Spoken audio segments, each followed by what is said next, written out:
মাত্র ১ ঘন্টা ৬০ মিনিটেরও কম সময়ের মধ্যে আকাশে ঘটে গেল এক বিস্ফোরক পালাবদল। ইরান ঘোষণা দিয়েছে তারা ইসরায়েলের ১০টি সামরিক বিমান গুলি করে ভূপাতিত করেছে। খাতাম আল আনবিয়া এয়ার ডিফেন্স ঘাঁটির কমান্ডার নিজেই এই চাঞ্চল্যকর দাবি করেন।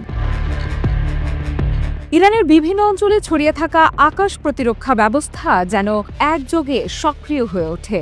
লক্ষ্যবস্তুতে পরিণত হয় ইসরায়েলের ড্রোন, যুদ্ধবিমান ও গোপন অভিযানের সরঞ্জাম। কিন্তু প্রশ্ন উঠছে, এটা কি নিছক আত্মরক্ষা? বিশ্লেষকেরা বলছেন এটা এখন আর কেবল প্রতিরক্ষামূলক পদক্ষেপ নয়, বরং এটি ইরানের সরাসরি যুদ্ধ ঘোষণার শামিল। গত কয়েকদিনে ইসরায়েলের একের পর এক অভিযানে ইরানে প্রাণহানি বেড়েছে, বিধ্বস্ত হয়েছে বহু সামরিক ও গবেষণা কেন্দ্র।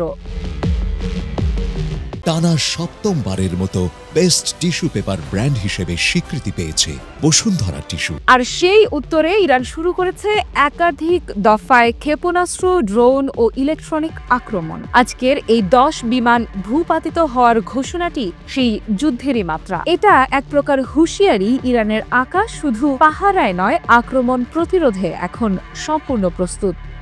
আফরিদা ইফরাত, নিউজ 24।